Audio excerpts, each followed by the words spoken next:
Arwah prajurit Belanda kejam di Batavia. Pada abad ke-17 hingga ke-19, Batavia, yang sekarang dikenal sebagai Jakarta, merupakan pusat pemerintahan dan perdagangan Hindia Belanda. Kota ini dibangun dengan arsitektur Eropa yang megah, kanal-kanal yang membelah kota, dan benteng-benteng yang kokoh, mencerminkan kekuatan dan dominasi penjajah Belanda.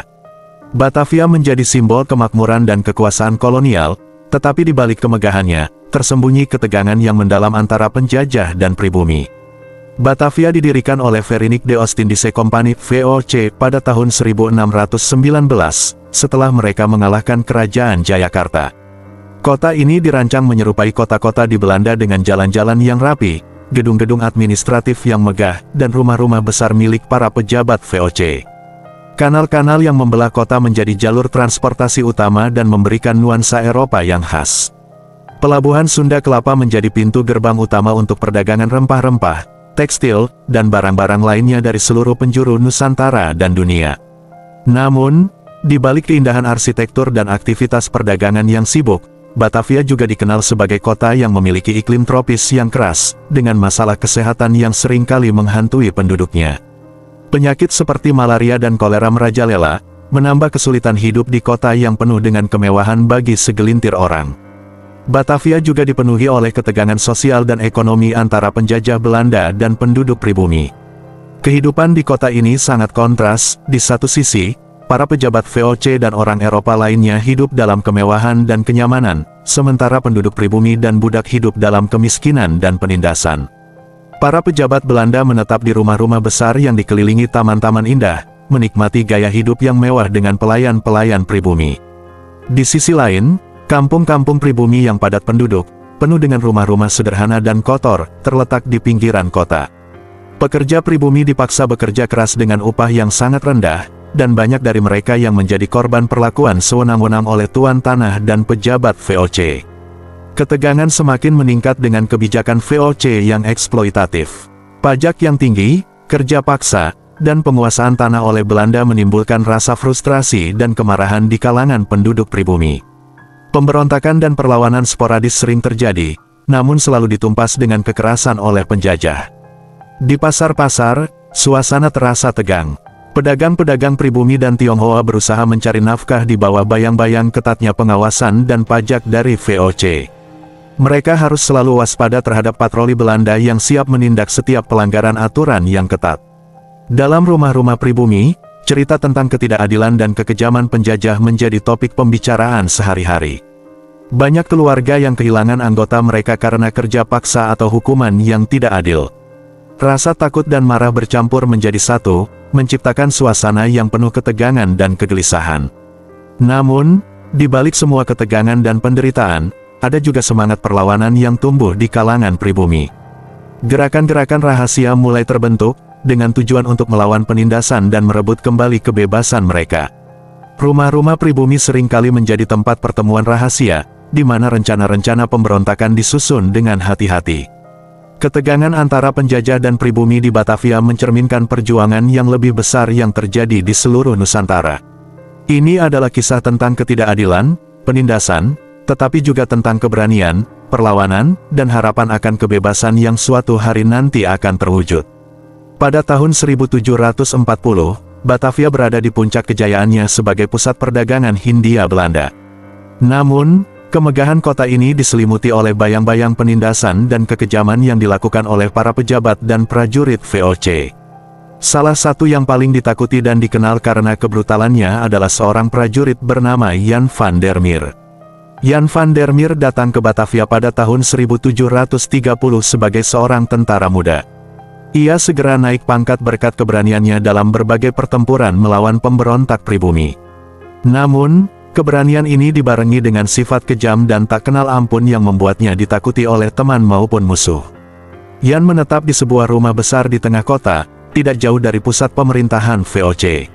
Rumahnya dikelilingi oleh taman-taman indah, namun seringkali suasananya suram karena aura kegelapan yang dibawa oleh sang pemilik. Jan terkenal karena kebiasaannya memeras penduduk pribumi yang tinggal di sekitar Batavia. Ia seringkali mengunjungi kampung-kampung dengan pasukannya, menuntut pajak yang sangat tinggi dan mengancam mereka yang tidak mampu membayar. Mereka yang tidak bisa memenuhi tuntutannya diperlakukan dengan kejam. Yan tidak ragu-ragu untuk menyiksa mereka di depan keluarga dan tetangga mereka sebagai contoh agar orang lain tidak berani melawan. Dalam proyek-proyek pembangunan VOC, Yan ditugaskan untuk mengawasi pekerja pribumi. Ia memaksa mereka bekerja di bawah kondisi yang sangat keras, dengan sedikit makanan dan istirahat. Banyak pekerja yang tewas karena kelelahan dan perlakuan buruk. Yan seringkali menggunakan cambuk untuk menghukum mereka yang dianggap bekerja lambat atau berani membantah perintahnya. Salah satu insiden paling terkenal adalah ketika Yan menangkap sekelompok pemberontak pribumi yang berusaha menyusup ke Batavia. Tanpa pengadilan, ia memerintahkan eksekusi mati bagi mereka di alun-alun kota, menjadikan peristiwa itu sebagai tontonan publik yang mengerikan. Tubuh para pemberontak digantung di pintu gerbang kota sebagai peringatan bagi siapa saja yang berani melawan kekuasaan Belanda. Yan juga terkenal karena perilakunya yang bejat terhadap perempuan pribumi. Ia seringkali menculik perempuan muda dari kampung-kampung untuk dijadikan budak di rumahnya. Banyak dari mereka yang mengalami pelecehan dan kekerasan seksual, dengan sedikit harapan untuk melarikan diri dari neraka yang diciptakan Yan. Kekejaman Jan van der Meer menimbulkan kebencian yang mendalam di kalangan penduduk pribumi. Mereka berusaha mencari cara untuk mengakhiri teror yang dibawa oleh prajurit kejam ini. Di tengah suasana penuh ketakutan, muncul beberapa tokoh pemberontak yang mulai merencanakan tindakan balas dendam. Di sebuah kampung di pinggiran Batavia, penduduk hidup dalam ketakutan di bawah tekanan kebijakan kolonial yang kejam. Pajak yang tinggi, kerja paksa, dan perlakuan tidak manusiawi oleh pejabat Belanda telah mendorong masyarakat pribumi ke ambang keputusasaan. Dari kampung ini, bangkitlah sekelompok pejuang yang dipimpin oleh seorang pemuda berani bernama Raden Mas Kertanegara. Raden Mas Kertanegara merupakan pemuda karismatik yang kehilangan keluarganya akibat kebrutalan Belanda.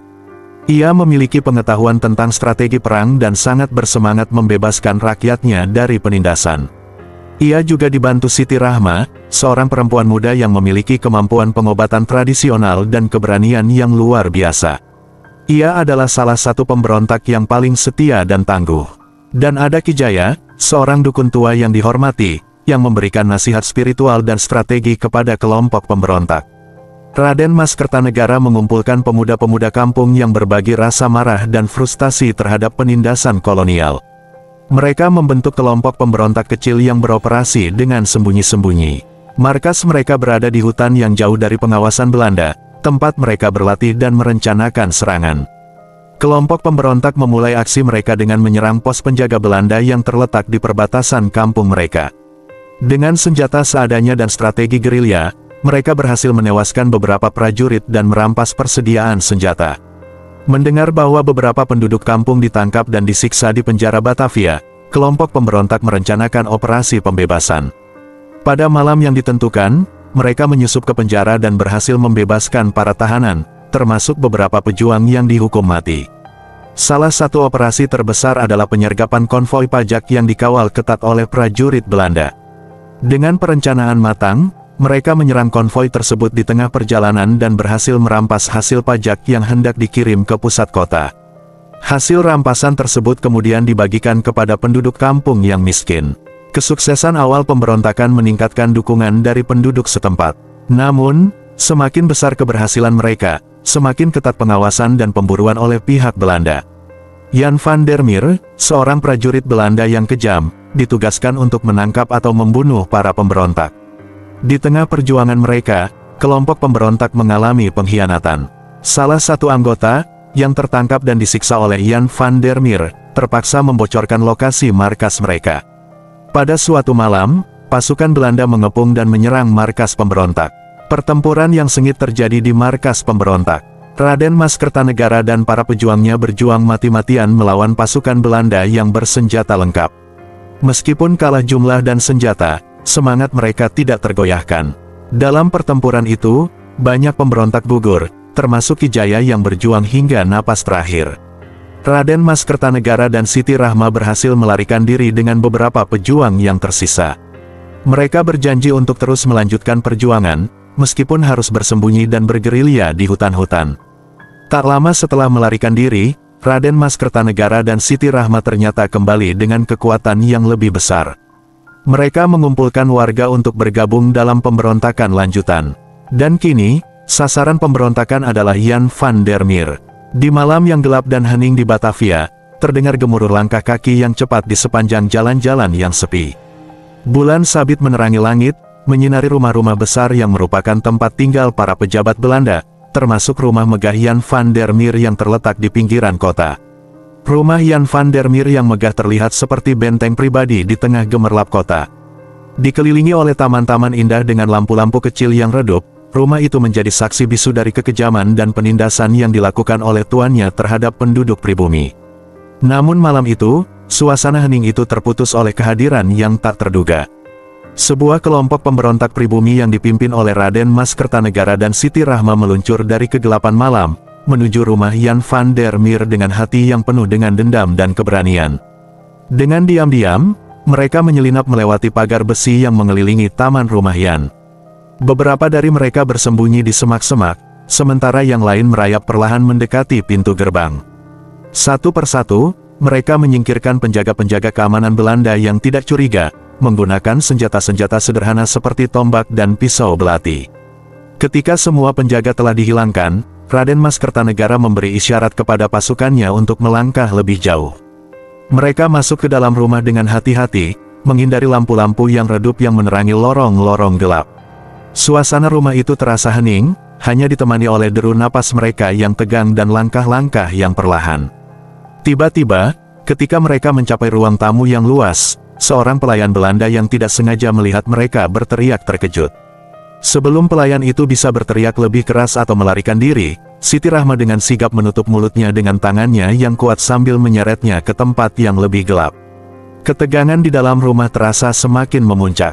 Mereka mendengar langkah kaki berat dari lantai atas, menandakan bahwa Jan van der Meer dan pasukannya mungkin sedang beristirahat setelah hari yang panjang atau mungkin sedang berbicara strategi. Raden Mas Kertanegara dan Siti Rahma, dengan hati-hati, mengarahkan pasukannya menuju tangga. Mereka mendaki dengan cepat dan diam-diam, seperti hantu yang menyelinap di malam yang sunyi. Ketika mereka mencapai lantai atas, mereka menyusup ke koridor gelap yang terhubung ke kamar-kamar tidur. Tepat di ujung koridor, mereka menemukan kamar besar yang digunakan oleh Jan van der Meer. Pintu kamar itu sedikit terbuka, dan cahaya redup dari lilin menyala terlihat memancar dari dalamnya. Mereka mendekat dengan hati-hati, merencanakan serangan mereka dengan cepat dan hati-hati. Tiba-tiba, seorang prajurit Belanda yang sedang berjaga di luar pintu kamar melihat bayangan mereka di dinding. Dia langsung menjerit keras memperingatkan tuannya. Tanpa waktu untuk berpikir lebih lama, Raden Mas Kertanegara dan para pemberontaknya langsung menyerang. Pertempuran yang sengit pecah di dalam kamar tidur Jan van der Meer. Senjata-senjata tradisional bertemu dengan senjata api modern. Suara letusan senapan dan teriakan perang memenuhi ruangan yang elegan itu, menciptakan adegan kekacauan yang tidak terduga di tengah malam yang tenang. Jan van der Meer, terkejut oleh serangan mendadak ini, bangun dari tidurnya dengan marah. Dalam kegelapan dan kekacauan, dia berjuang mati-matian untuk membela diri, tetapi jumlah pemberontak yang besar dan kemarahan mereka yang menggebu membuatnya terdesak. Dalam pertempuran yang sengit dan berdarah, Jan van der Meer terluka parah. Dikelilingi oleh musuh-musuhnya yang marah untuk mengakhiri kekejaman yang dia lakukan, akhirnya dia jatuh bersimbah darah di lantai kamar tidurnya sendiri. Mereka melihat tubuh Jan van der Meer yang tak bergerak di lantai, mengakhiri era kebrutalan yang telah menghantui mereka begitu lama. Setelah kematian tragis Jan van der Meer dalam pertempuran sengit di rumahnya sendiri, sebuah aura kelam mulai melingkupi rumah megahnya di pinggiran Batavia. Rumor-rumor tentang keberadaan arwahnya yang gentayangan mulai menyebar di antara penduduk lokal. Ini adalah kisah tentang bagaimana rumah itu menjadi dikenal sebagai tempat yang angker dan menakutkan bagi siapa saja yang berani memasukinya. Setelah malam terakhir Jan van der Meer, penduduk sekitar mulai melaporkan pengalaman yang tidak biasa. Suara-suara aneh terdengar di malam hari, seperti gemuruh langkah kaki berat di lorong-lorong rumah. Terkadang, lilin-lilin di dalam rumah akan menyala sendiri atau padam secara tiba-tiba, tanpa alasan yang jelas. Beberapa pelayan yang bekerja di rumah itu mengklaim melihat bayangan-bayangan gelap yang bergerak cepat di sudut-sudut ruangan. Mereka merasa ada sesuatu yang selalu mengawasi mereka dengan penuh kebencian, memunculkan rasa takut yang mendalam di hati mereka. Penduduk setempat yang berani memasuki rumah tersebut kadang-kadang melaporkan pengalaman yang lebih mencekam. Beberapa melihat sosok Jan van der Meer yang muncul secara tiba-tiba di depan mereka, dengan wajah yang dipenuhi kemarahan dan matanya yang menatap dengan intensitas yang menggigilkan. Penampakan ini tidak hanya terjadi di dalam rumah, tetapi juga di taman-taman yang mengelilingi bangunan. Beberapa orang yang melewati taman di malam hari melaporkan melihat bayangan seorang prajurit Belanda berjalan-jalan di antara pepohonan, meskipun tidak ada suara langkah kakinya yang terdengar. Rumah Jan van der Meer menjadi semakin terkenal sebagai tempat yang berhantu di kalangan penduduk lokal. Beberapa orang yang nekat mencoba masuk ke dalam rumah untuk mencari harta karun yang dikabarkan tersimpan di sana, seringkali tidak pernah kembali. Mereka entah hilang secara misterius atau ditemukan dalam keadaan tidak sadar dengan luka-luka yang tidak dapat dijelaskan. Pada malam-malam tertentu, suara teriakan dan tangisan dapat terdengar dari dalam rumah, seolah-olah memanggil-manggil untuk bantuan. Namun, saat orang-orang berani mendekati untuk menyelidiki, keheningan tiba-tiba menyelimuti rumah dan tidak ada yang bisa mereka temukan. Seorang petani dari desa tetangga mencoba mencari kayu bakar di hutan belakang rumah pada suatu malam. Dia mengaku melihat bayangan-bayangan gelap yang bergerak cepat di antara pepohonan, tanpa suara apapun yang menyertainya. Ketika dia kembali ke desa, dia terlihat pucat dan gemetar, takut menceritakan apa yang telah dia saksikan. Beberapa orang yang benar-benar masuk ke dalam rumah itu melaporkan pengalaman yang lebih mengerikan lagi. Salah seorang penjaga malam dari desa seberang sungai berani memasuki rumah untuk mencari harta karun yang dikabarkan ada di sana. Namun, beberapa hari kemudian, tubuhnya ditemukan terapung di sungai dengan tanda-tanda luka yang tidak dapat dijelaskan. Dia tidak pernah bisa memberitahu apa yang sebenarnya dia lihat di dalam rumah itu sebelum dia meninggal.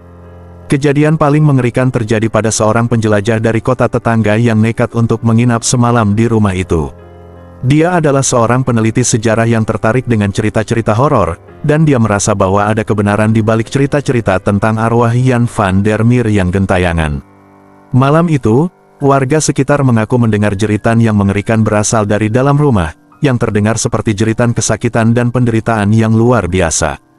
Keesokan paginya, tubuh peneliti itu ditemukan di luar pintu gerbang rumah, terbungkus dalam bajuannya sendiri dengan ekspresi ketakutan yang terpahat di wajahnya yang pucat. Menurut penduduk desa, dia telah menceritakan pengalamannya kepada mereka sebelum napas terakhirnya menghilang. Dia mengatakan bahwa dia melihat sosok Jan van der Meer yang muncul di depannya dengan mata penuh kemarahan, lalu semburat cahaya biru memenuhi ruangan, sebelum dia kehilangan kesadaran. Kabar tentang kejadian misterius di rumah Jan van der Meer dan arwah penjajah Belanda yang gentayangan akhirnya mencapai telinga Raden Mas Kertanegara dan Siti Rahma.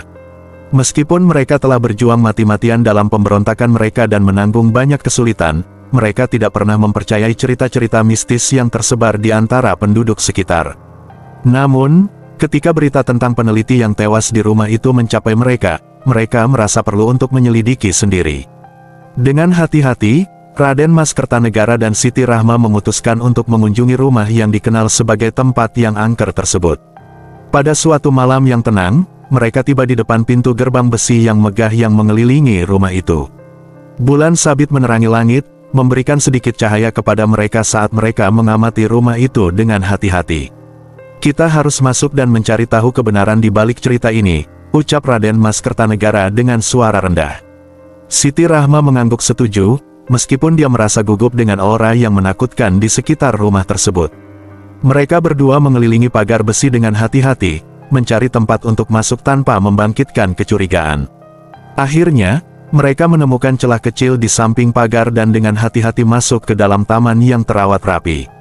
Langkah mereka meresap diam-diam di tanah yang lembut saat mereka mendekati pintu masuk utama rumah. Siti Rahma mengambil napas dalam-dalam saat mereka berdiri di ambang pintu, merasa getaran aneh yang berdenyut-denyut di udara malam.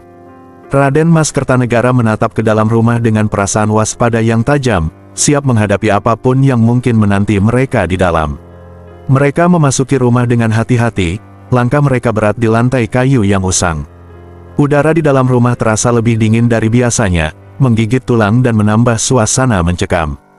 Mereka melangkah ke ruang tamu yang luas, di mana lilin-lilin kecil menyala redup di meja. Suasana itu penuh dengan ketegangan dan antisipasi yang hampir bisa dirasakan.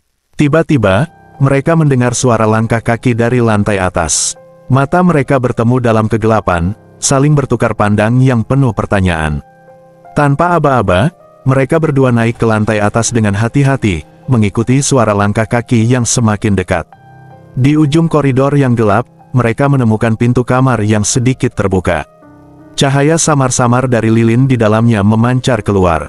Raden Mas Kertanegara mengangguk pada Siti Rahma, memberi isyarat untuk bersiap-siap menghadapi apapun yang mungkin ada di balik pintu itu. Dengan perlahan-lahan, Raden Mas Kertanegara mendorong pintu itu terbuka lebih lebar. Mereka berdua menatap ke dalam ruangan dengan tegang. Dan benar saja, di sana telah berdiri arwah Jan van der Meer. Tubuhnya tampak samar-samar, seperti sebuah bayangan yang datang dari dunia yang lain. "Saudara-saudara yang berani," ujar suara Jan van der Meer dengan nada mengejek, "apa yang kalian cari di sini? Apakah kalian ingin mengetahui kebenaran tentang kekejamanku? Ataukah kalian hanya ingin bergabung denganku di sini di dunia yang lebih gelap?"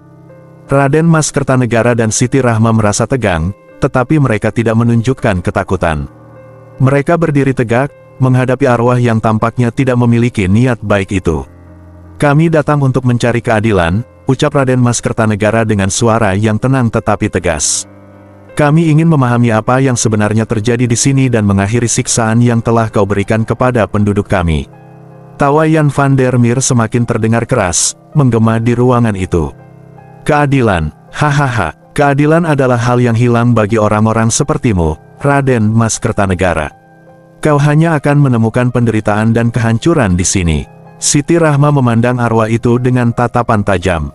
"Kami tidak takut padamu, Jan van der Meer. Kami datang untuk mengakhiri kutukan yang telah kau tinggalkan di rumah ini." Arwah Jan van der Meer mengangkat alisnya, seolah-olah terkesan dengan keberanian mereka.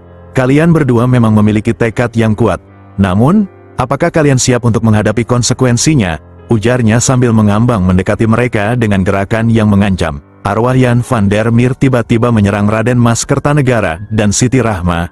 Mereka berdua mencoba melawan dengan tenaga yang terisa, namun mereka kalah. Keduanya kelelahan menghadapi arwah tersebut dan kemudian keduanya mati dicabik-cabik arwah itu dengan sadis dan brutal. Di pagi hari yang mendung, cahaya mentari mulai menyelinap di antara awan, menerangi rumah Jan van der Meer yang terkenal angker di pinggiran Batavia. Penduduk setempat, yang biasanya menghindari rumah itu karena reputasinya yang menyeramkan, terkejut saat menemukan dua mayat yang tergeletak tak jauh dari pintu gerbang besi yang megah. Warga segera berkumpul di sekitar mayat-mayat itu, tetapi tidak ada yang mengenali kedua orang tersebut. Wajah mereka telah rusak secara mengerikan, seolah-olah mereka telah melalui pengalaman yang sangat mengerikan.